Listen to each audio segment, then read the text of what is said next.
I left it in a ladies' room by accident, and it was still on record. And when I realized, I went back in there and grabbed it and played it back, and I was actually able to hear all the other people in the room talking with her that she said were there that we can't see.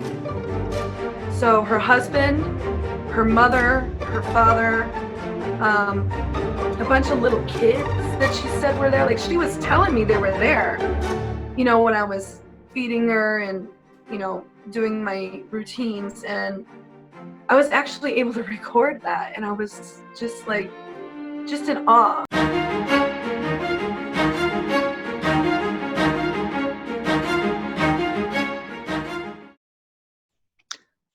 Hello and welcome to Afterlife Topics and Metaphysics. This is Cyrus, and we have a guest tonight, which is Sandra Brothers. And Sandra is a former paranormal researcher of 12 years. And I met Sandra on a near-death experience forum, and she also has a YouTube channel as well. And heard some very interesting things from her about not only the nature of getting into paranormal work and how that can have consequences if you're not careful, but also some really interesting experiences related to life beyond this one, and connecting with people or learning about what people are seeing and doing as they are crossing over. And so really interesting subjects. And so I'm happy to have Sandra here. So Sandra, hi, how are you doing? Hi, I'm good. Thanks for coming on this show, and Thanks for having me. happy I could bump into you online. Sometimes I'm just browsing forums, and if I see something that's really interesting, I really want to like help that person's story get told a little bit. Yeah.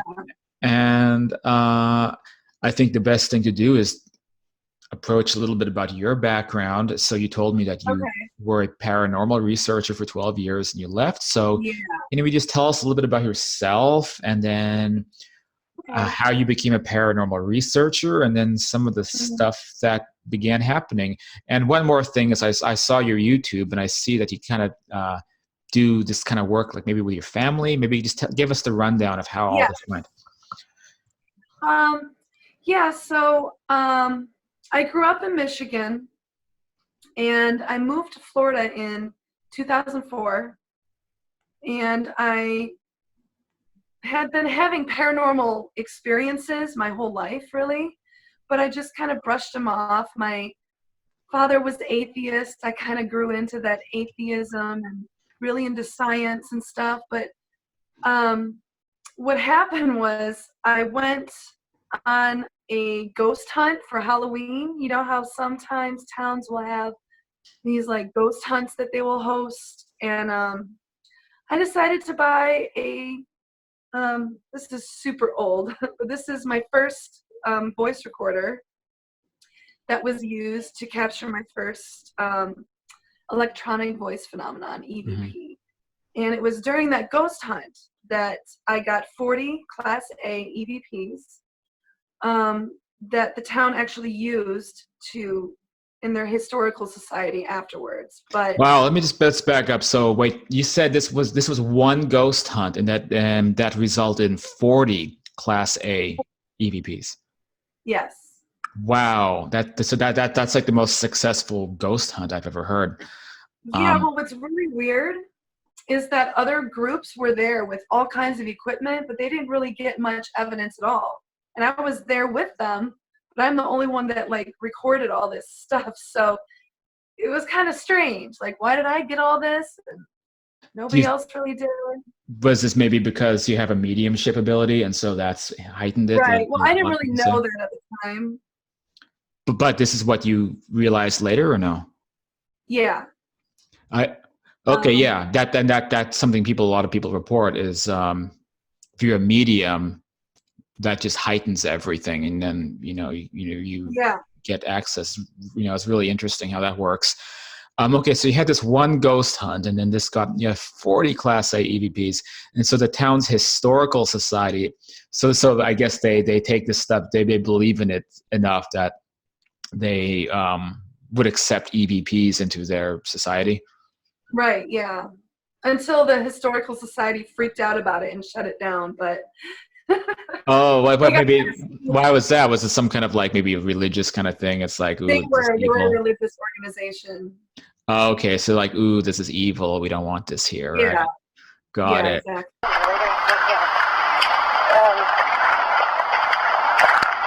July 2nd, 1963, November 23, November 23, November 23.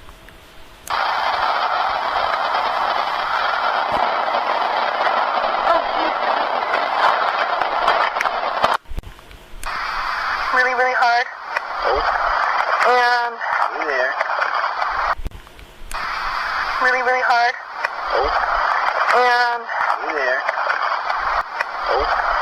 And it was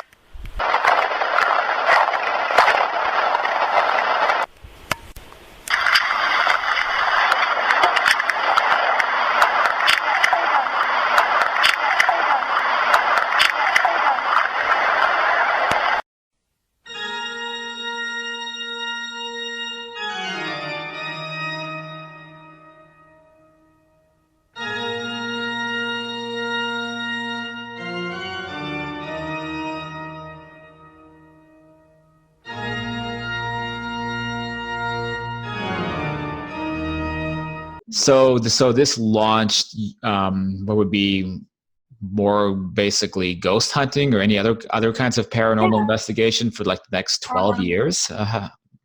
exactly, because I was so intrigued how it can even be possible, you know, that I wanted to study it. And I soon figured out that actually I was haunted on a regular basis. So like every time I left the house, new spirits would come home with me, and like I'd record them talking and saying stuff all the time. And I figured, why not study it since I attract it? So that's what I started doing. Um, but I've done other things than just the typical ghost hunting. You know, like I have done ghost hunting where you go to places that are haunted and try to get them to do stuff and whatever, but that wasn't more my forte. It was more of, I viewed them as people. They are people that need to be respected, and I wanted to study them more so on how it works. Life after death, just the whole afterlife aspect intrigued me so much, especially probably since I've always had a really big fear of dying. So it facilitated everything. Right. And so what were some of the things that you discovered on that journey then? Yes. I was working as a caregiver alongside hospice, and I used to carry my voice recorder with me because I'd always take notes and stuff for myself. Well, one day I left it in a ladies' room by accident, and it was still on record. And when I realized, I went back in there and grabbed it and played it back, and I was actually able to hear all the other people in the room talking with her that she said were there that we can't see.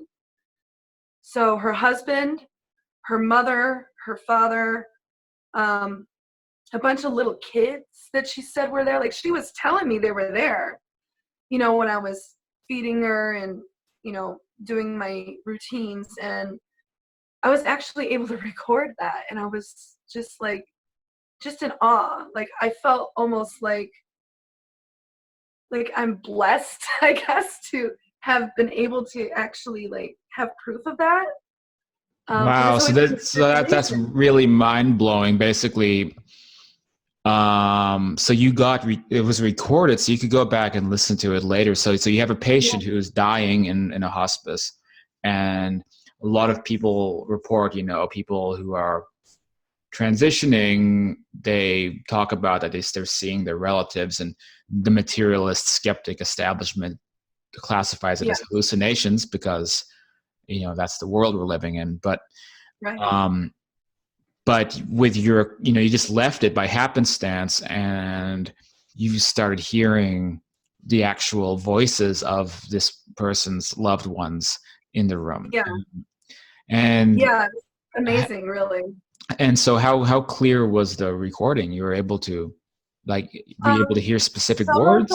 Some of them were a little more soft, more like some were a little harder to hear, but a lot of them were really pronounced, and which was kind of surprising. But they kept, like, her deceased husband kept telling her that he was going to go get the car, and when he comes back with the car, she's going to get in it, and he's going to take her to her party. So by the time she was actually on her way out, passing away, she kept yelling at me, telling me to open the garage door so she can get out. She's in the car, you know? And I mean, she's in her bedroom, you know? So I just went along with it. You have to go along with it because you don't want to give them anxiety or make them think they're nuts. They're already like halfway in that world and halfway in ours. Like, they're already seeing that. And so I knew exactly when she was going to pass because she was telling me what was there, and I had recorded it. So it was really, really cool. Did you record then anything like, okay, if like a husband actually talking about a party or getting in a car or anything like that? So that came up on the recordings.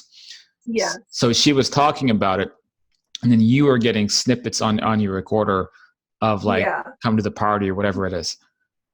Yes. Wow, that's extraordinary. And meanwhile, she was describing things that she was seeing to you. Yes. Mm-hmm. And and then it kind of, it surprises people to think about somebody, being in a car.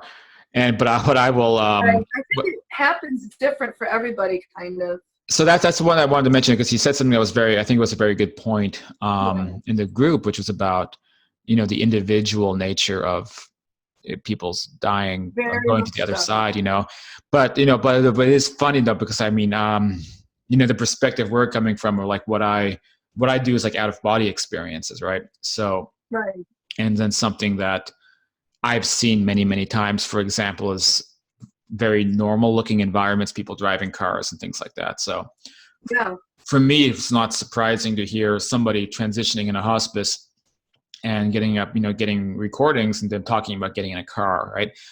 I think for a lot of people though, outside of, being directly involved in this type of thing, it would come across weird because you're supposed to be going into the light and getting absorbed by the light and joining source consciousness and becoming like a holy divine being or something like this. They don't always conceptualize that it's it can be like just transitioning to a different spectrum and walking out of walking out the door. Exactly. And I think it has to do with them making it easier on the person dying to leave, to let go. I've also had patients that had the same sort of experience, but it was in a different thing. It wasn't a car coming to get them. They were just going to get up and go walk across the street to meet their family. There's other things like that. But I also noticed that people that die very suddenly don't always get that whole meeting with the family thing. They seem to just be here and then they're there. And then they're like, what's going on? Yeah, exactly. And it's just like there's not the planning that's not able to the planning, I guess, to transition. And then it's just like here and there. And so, okay, so you have this awesome experience and you're able to record bits of a conversation the hospice patient is having with their family. Has this ever happened? Did this ever happen again? Or was this something you kept doing afterwards? Like you would keep the recorder with other patients? Different things happen. My next door neighbor in Florida shot herself. And I immediately did a recording session. And she had told me that she felt free finally. And that she saw the light and was going into the light. Now, she's a suicide. So I found that kind of interesting because I didn't know about that, So things like that. Yeah, and this kept going. I mean, this was in the middle of your career as a para investigator, Yeah, it and did keep going. so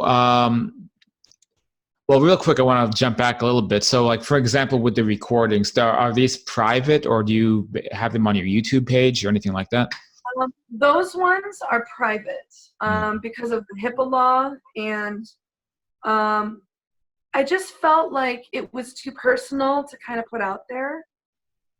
I wouldn't want to do that with the families without the family's permission and, things like that. So those particular things I kept to myself.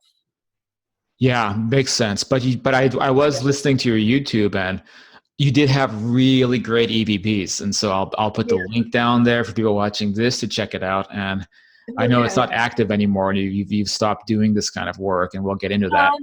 I have a Facebook page that I do some stuff occasionally because I still have experiences sometimes, but So but yeah, I'll put on the YouTube though okay. too, so people can listen to some of the Class A's Yeah, that because you have a absolutely. lot, and it's so funny because I mean, you're not like like it's not like a well-known phenomenon with you. A lot of the Class A's they get very popular, so it's one of those like undiscovered type of things with your Right. work. So I kind of bumped into it, and it's like, wow, there's all these really amazing Class A EVPs that people haven't heard, and so I think a lot of people interested in this would be really fascinated to check that out. So okay, so 12 years of this kind of stuff, and that was amazing. But what is another like of your craziest experiences or craziest stories during this Oh my period gosh, of? there's so many. Well, how about we knock it down to like the top three? Okay. A ghost told me that my mom's energy looked bad and told me to be careful that night. And that night she had a massive heart attack. But we stayed up waiting for it to happen. And so we got her to the hospital quickly enough to where she was fine. Wow, that's a lot of lessons for that. So did you get that? Did you get that contact through EVP? Yes. I see. So it was an EVP voice saying your mom's energy is bad. You need to stay up. That kind of like exactly like that. Yeah.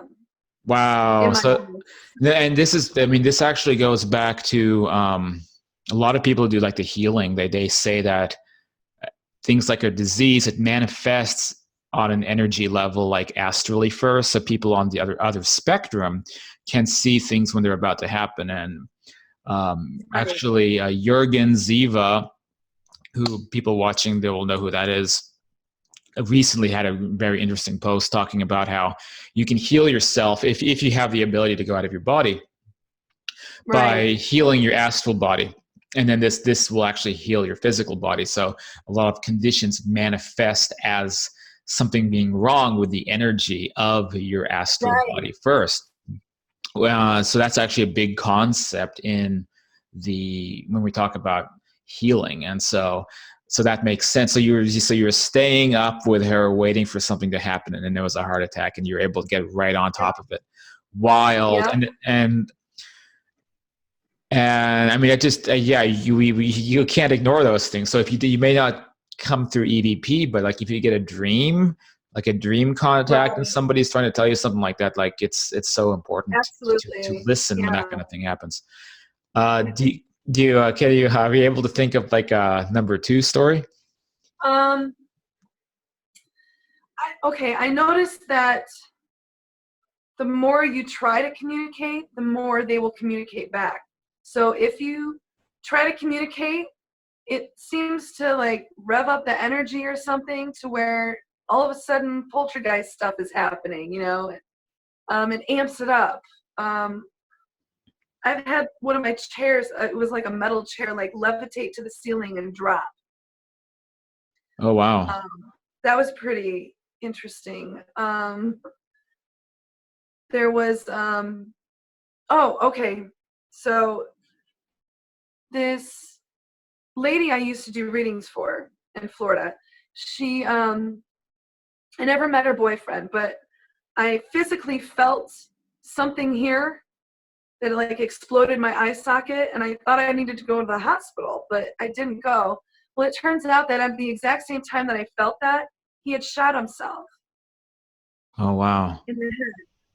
So it's like this sharing of energies that made me realize a lot more about how each of us, whether you're a medium or not, are just leeching on each other's energies and soaking each other up. And I thought that was pretty profound too. God, there's so many like ghost things and like, oh, okay. I recorded a crossover in my living room. Okay. Yeah, so it was just an experiment that I was doing, but I had all these ghosts in my house, and I was like, what can I do to like get rid of that, you know? And I had my recorder on, and I was trying to tell them it's okay to leave. There's no judgment in the light, because they were telling me they were afraid of being judged. And all of a sudden, I heard this like thunder sound, and this like angelic voice saying, "Come with me, John." And then John was like, "Okay, thank you for helping me. I'm going to go now." And then all of a sudden there's like this thundery, staticky sound again. And then everything's gone. I'm just like, did that just happen?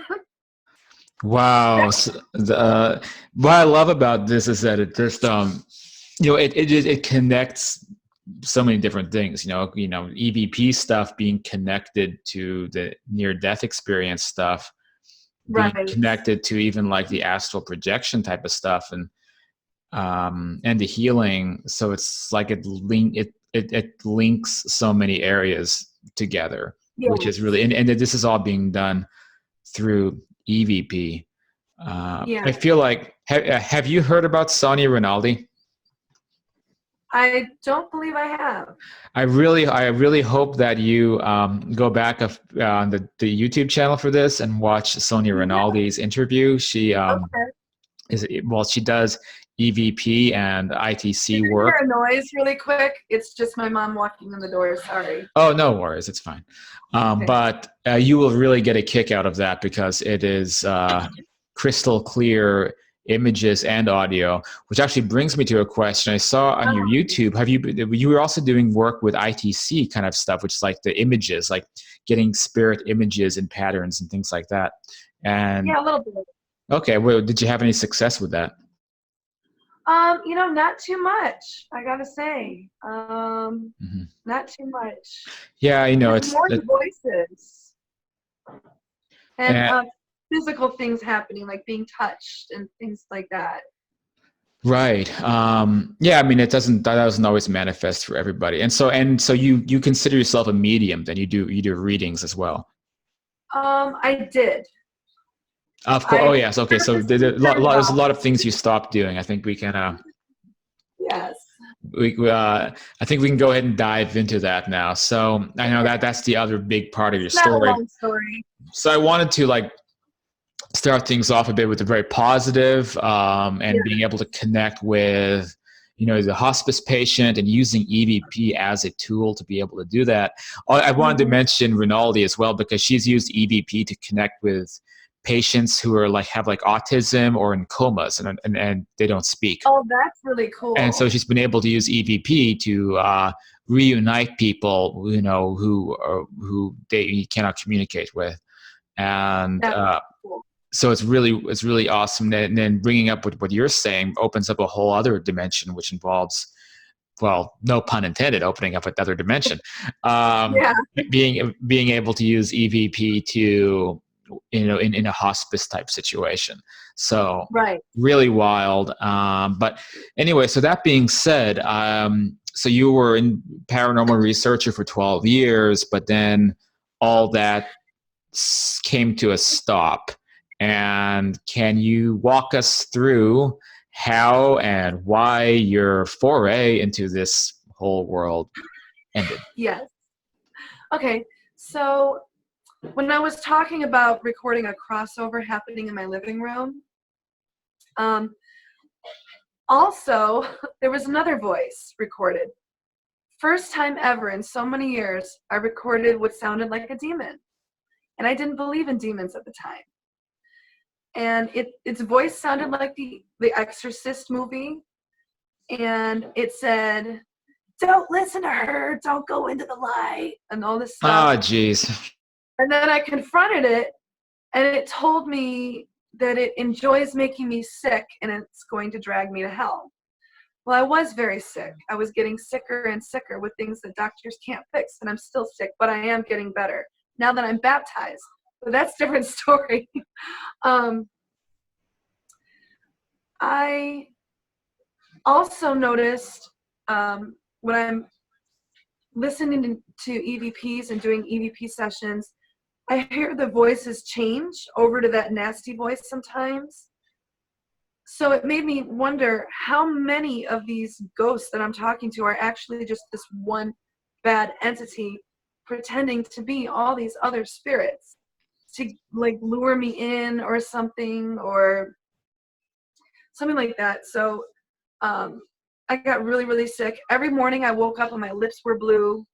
I was bruised everywhere. I mean, it was just terrible. Heart problems, all kinds of problems. And I didn't stop investigating just then, but I moved to Michigan, for healthcare, and it followed me. It followed me to my dad's house, and it followed me to this house. It followed me everywhere because I kept recording it, and it kept taunting me. And so I thought, okay, I need to call it quits on everything because I don't know where this thing came from, and I don't know how long it's been with me. And I think in a nutshell, it's gone now from me, but it took a lot. But in a nutshell, I think a lot of these ghost hunters don't understand what kind of danger they're dealing with. They can call themselves experts, but they really are not because we can't see what we're talking to. I'm not an expert, even though I've done it for so many years. We can speculate, but we know that there's an afterlife, but we also know that weird other things might exist too that we don't really know about.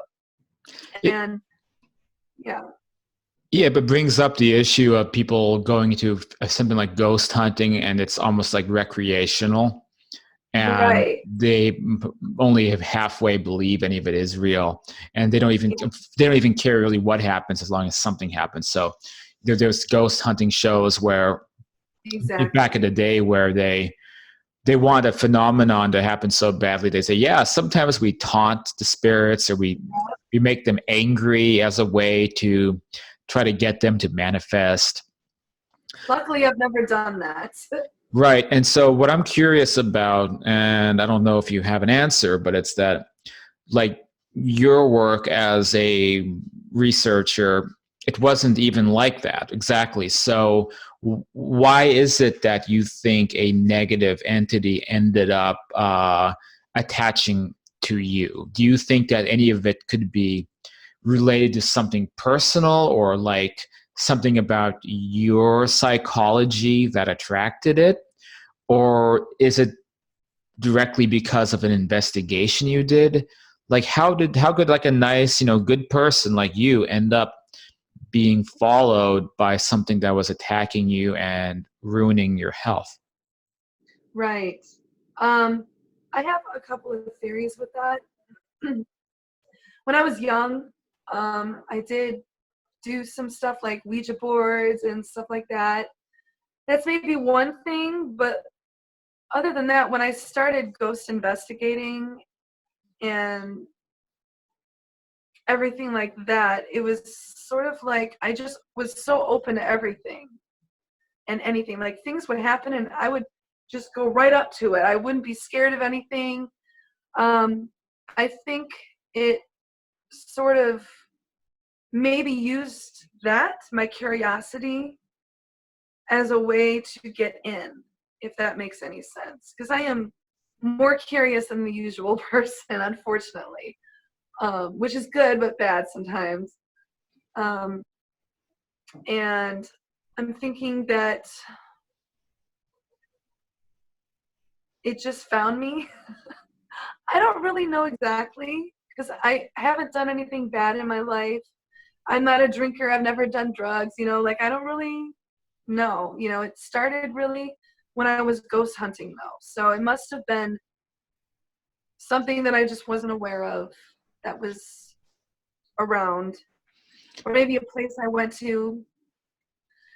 So, Really so that this type of thing doesn't happen to other people, what is it that we can do to prevent that? Because I mean, I think about that. I mean, so much is dependent on mental states, and something I've discovered as doing astral projection is I've had a couple of encounters with highly negative, we could call it parasitic entities. And what they wanted to do was to get me to submit. So I mean, there's this one entity that sometimes I liken a little bit to like the creature from the It films with Stephen King, because what it was a shape-shifting thing that manifests as your fears. And other astral projectors have encountered similar entities, but its main thing, all it wanted was for me to like almost like mentally or even verbally consent to agree that it's going to be my master. And that's all it wanted. And I knew the game it was playing, and so I actually had to laugh at it, and then it never bothered me again because it knew I wasn't playing the game. But what I've speculated about, and I've told this story before, even on this channel, was, you know, if somebody would have encountered that who didn't have a fortified mind, then what would have happened? I mean, if I had agreed, or if I had been like, oh, please don't hurt me. I submit.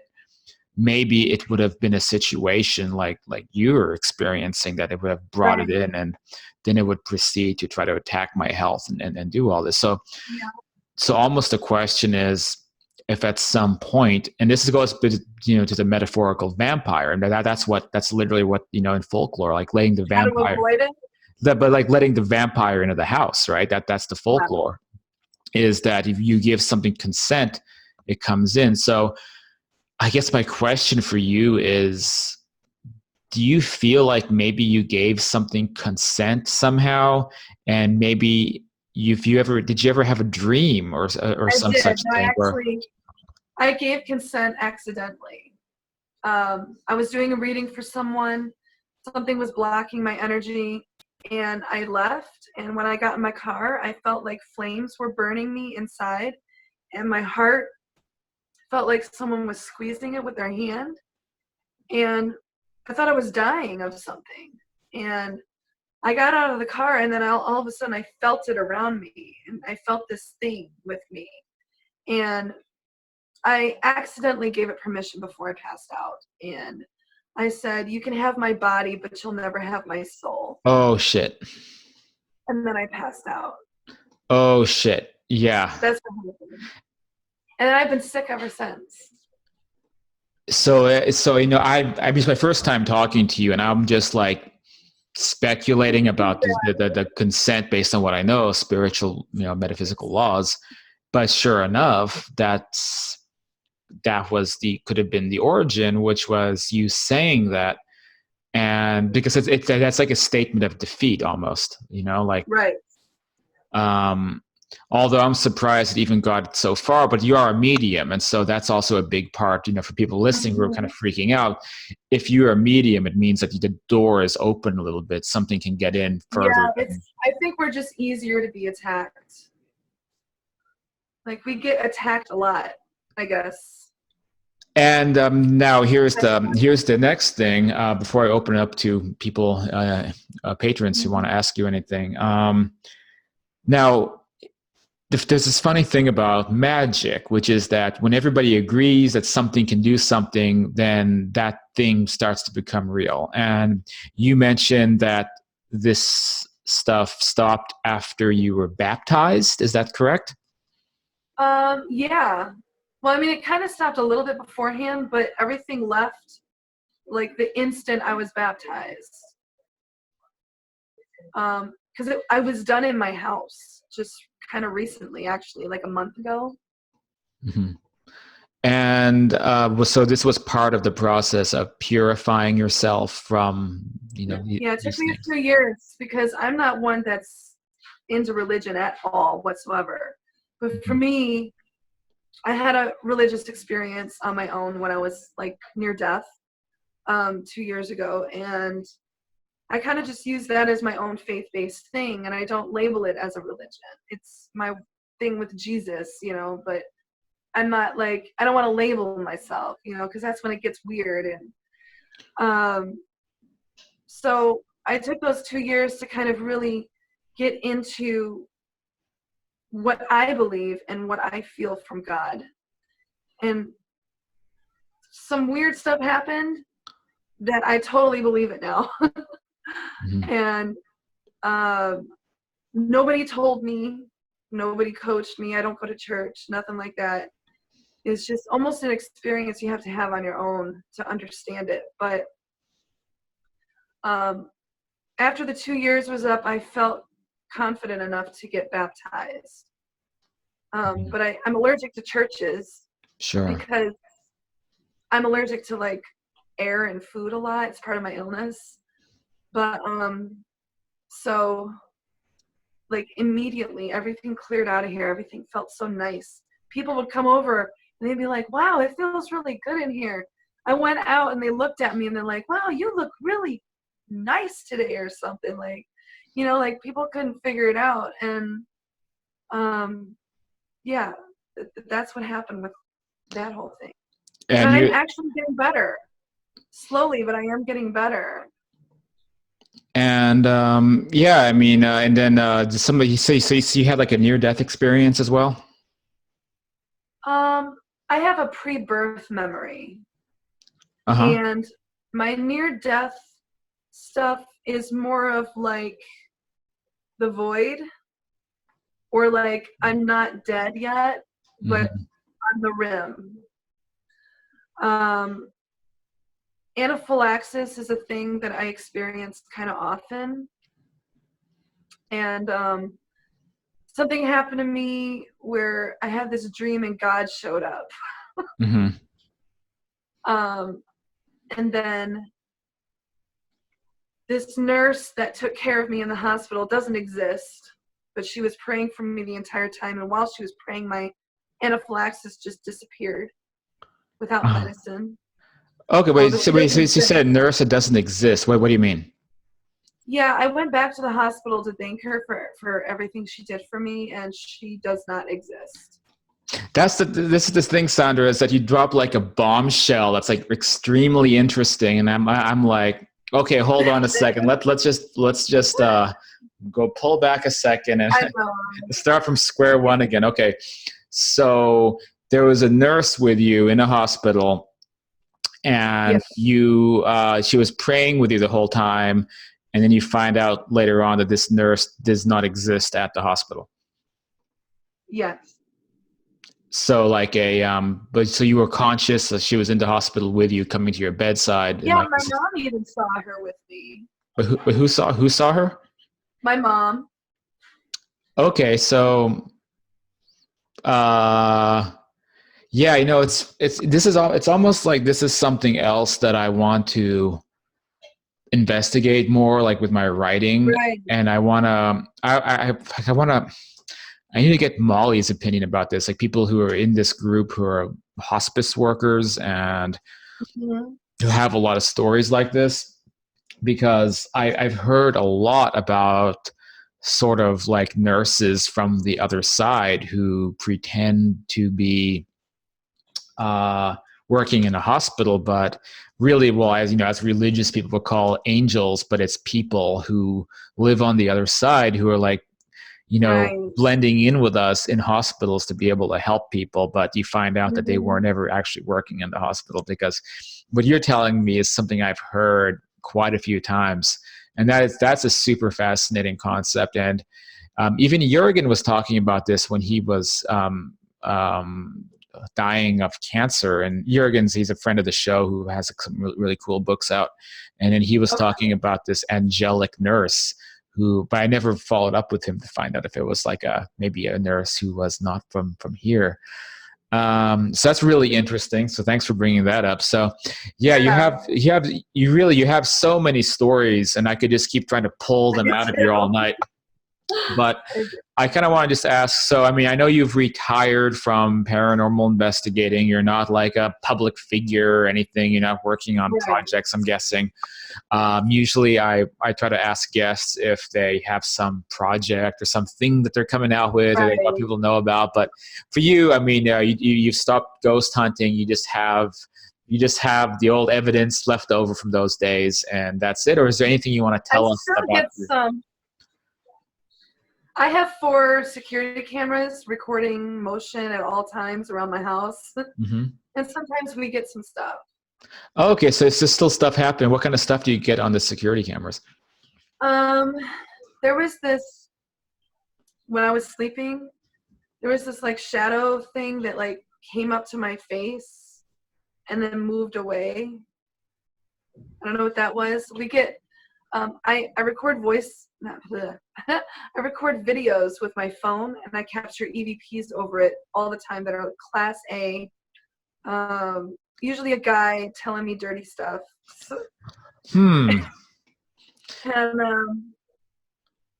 yeah, so there's, I think, a couple of things. Oh no, that's on my Facebook page. Okay, right on. Well, what I'll do is I'll be sure to include links and maybe try to get some of these Class A EVPs from your page and put them on this video if that works, so people can hear some of what you're talking about. Again, very impressive.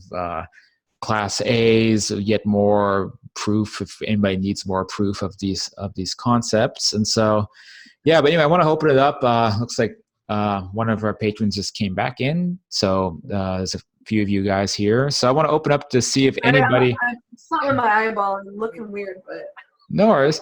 I want to see if anybody has any questions for Sandra. So does anybody have anything they want to ask her based on the stories that she's told us? I do. Who's Deanna? Yeah. Hey, how's it going? Thank you so much for being here, Sandra. Yeah. I wanted to say, I was listening, I was making coffee. I saw what I think was a paranormal show. It might have been a celebrity ghost story, but it was very similar to, they should have been crippled. They were like a famous dancer, I believe, and they had gotten hurt and really should have never walked again. Wow. However, yeah, in their room for like months, it was a long time. There was a rehabilitative nurse that would come in the room and work with them. And eventually they ended up walking, and it was a total miracle. And same thing, they went back to the hospital to say thank you. And this person didn't exist, had never worked there. Oh, right. Yeah. I've heard of it happening. That was the first time it's happened to me. Yeah. Right. Yeah. I wanted to ask about EVPs because I feel like I have these super spiritual, like connected kids. I have my own intuitive abilities, but I have never, like, I can try to record and crickets. Like, I don't get a sound of EVP that ever picks up or records. And so I wondered, I mean, and now after your demon story, I'm not sure I want to. I know, right? Right? But which, by the way, Cyrus, Erin Pavlina also has a demon encounter that she went through in her astral travel. She attracted something that really messed with her and her friends as a kid, as a teenager. So yeah, I mean, they're there. They seem to be really attracted to probably the light of the light workers. But what kind of, so like if, and maybe it's just that they're not attracted to, maybe I just can't record stuff, but what would you, if you wanted to get an EVP, what would your suggestions be to somebody? I would say that you would do it different than me, by meaning Yeah. have faith in something that will protect you, because I did not. Oh, I see. I was like an atheist pretty much, and just was kind of out to scientifically prove something or figure it out, and I didn't protect myself, and I noticed that the people that don't seem to have those problems. So if you're going to do that, I would choose something that you have faith in, whatever it may be, and focus on it, meditate it, ask it to protect you, whatever it may be. Right. This seems to work for people, including And you myself. didn't do that. I did not do that all those years. And are you still battling this illness? Are you still Yes, battling? yes. Wow. But ever since I got baptized, which was like a month ago, I'm starting to go back to the gym. I was bedbound for 4 years. I had heart surgery, just a lot of weird stuff. I'm allergic to air and food, so I live in like a bubble. Nobody knows why. All my tests are normal, so it's got to be paranormal. So, but I am starting to like feel a little bit more normal now, and so I think it's slowly coming, but I think it's going to happen for me, hopefully. You know, Frank was one of the guests that was here. He had recommended somebody that does this on the spiritual level, that Cindy Bentley, and I worked with her. She's the one who helped clear him of his occult. Like, he had attracted some darker stuff from working in the occult. She's really good. I can send you her information if you want. Super affordable too. Yeah. But she does this, and yeah, so she might be really interesting to talk to. Worth it. It's like $175 for her to do her thing. Yeah, I'll send you her info. Yeah, actually, shamans have been the only ones to be able to help me in the past, which is interesting. Yeah, okay. Problems. So yeah. Yeah, this is her jam. And she's super out there, don't get me wrong. Like, when she sent me the report, I was like, okay. It's like, but all I know is that I didn't have any kind of a dark thing attached, but I know that within a week of working with her, I felt way better and lighter than I have maybe ever. So wow. I don't know, man, but it's worth $175 just to give it a shot, especially with everything that you've gone through. So, I mean, if you're interested, if you feel led to it or resonates with you, yeah. Mm-hmm. Yeah, that could be helpful. Thank you, Deanna. Does anybody else have any questions for Sandra? It's not really a question. It's just kind of like a statement. But, you know, it seems like you've had such success with this EVP stuff. I mean, I've never heard of anybody having, well, I haven't come across anybody having that much success. Maybe something's trying to shut you up, trying to stop you, you know, and what is it that's going to get her to stop? You know, send in the Kraken, right? Let's scare the hell out of her. Make her stop it. Yeah. You know, I don't know. It just seems kind of odd. And even this interview, you know, sound doesn't work. Just weird stuff. So. Yeah, that's interesting. I didn't even think about that. That, you know, it took so long to get Sandra on here because like, her audio was flipping out on her phone. But anyways. Right. Yeah, it's weird. So did you think of that as a possibility, Sandra? Yes and no. I guess it's really hard to say, honestly. For a while there, like the past year, I was actually became terrified of things around me, which I never was before, because I didn't know if it was all bad or like anything like that. But that is a possibility, because I remember recording that crossover and the demon entity telling them not to listen to me, help them. So maybe it doesn't want me to help these spirits get to where they need to be.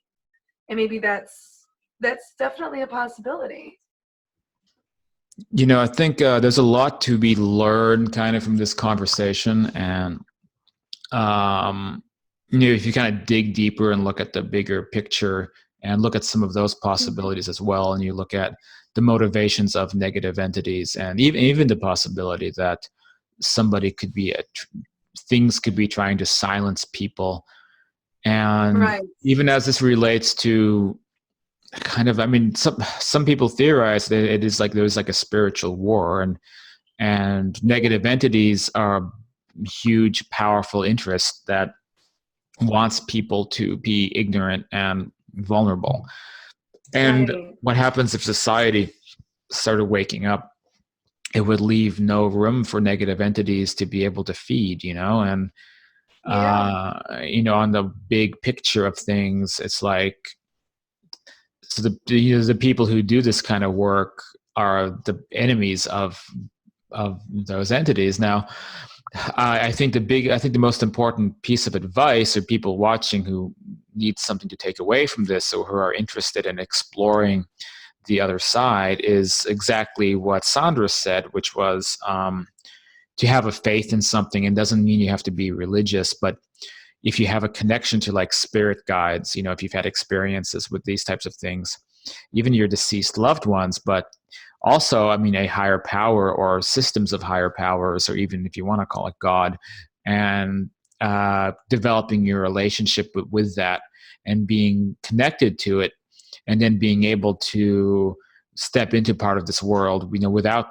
having to worry about these types of things happening. Because I think you told a lot when you revealed that you got into the work as an atheist, because being an atheist to me makes a person very spiritually vulnerable, because people who are atheists, unfortunately, who describe themselves especially as materialist atheists, it's like Yeah.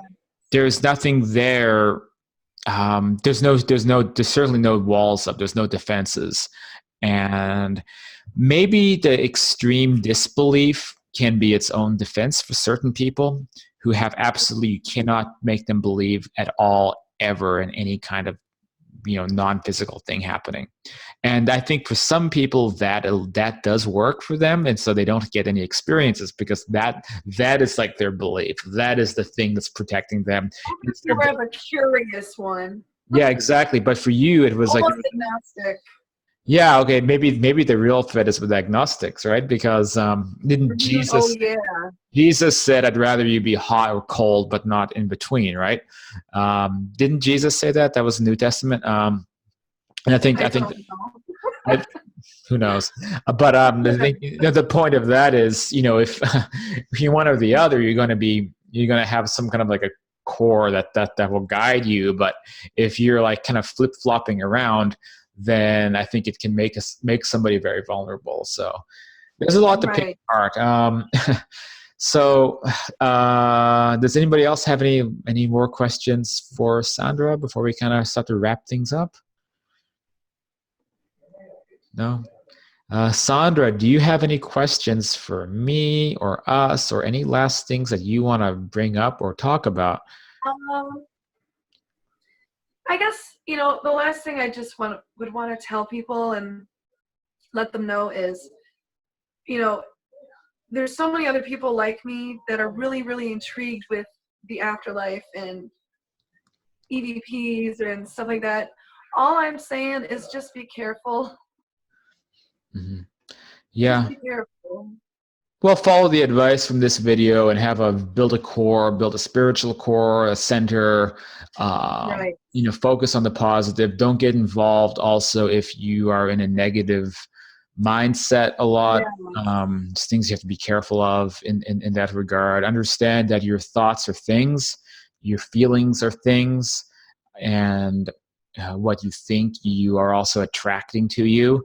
And something as simple as a bad mood has a profound metaphysical impact on the environment, and a good mood has a profound metaphysical impact.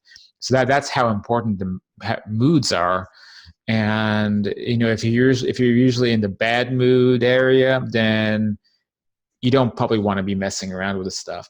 On the flip side, think about how helpful it was to get those EVPs into hospice with a dying patient, confirming what they've experienced. Now, your story is not out there, but if it were out there, I mean, that would provide a lot of hope for a lot of people, just on the anecdote, just the story. Yeah. And maybe encourage people to try that for themselves. So it's like, on one hand, I think more people should be doing this stuff with the EVP and going into hospices and confirming spirit communication. On the other hand, if you do that, though, do the research and figure out how to do it correctly. So those are my final thoughts. So one last time, any final thoughts from anybody else before we wrap up? No? Just thank you so much. Thank you for sharing. You're welcome. And you guys can support the channel by just subscribing, going down below, hitting the subscribe button, the notification bell really helps out, especially if you enjoyed tonight's interview. You can grab books of mine like The Afterlife and Beyond, where we talk about life after death, its consequences for society, and what we must learn. And that's on Amazon, or even order it at Barnes & Noble. And also you get involved in classes like this one at Afterlife University, afterlifetopics.com/university, where you can go behind the scenes with interesting guests, whether it's authors or major personalities, or people I pluck out of the internet ether to bring on and tell their story, like Sandra. So you can get involved over at the Afterlife University, and then that helps put food on the plate while I focus on this kind of work and juggle a lot. So it really helps. And I guess that's about it. And so I will see you guys on the next video.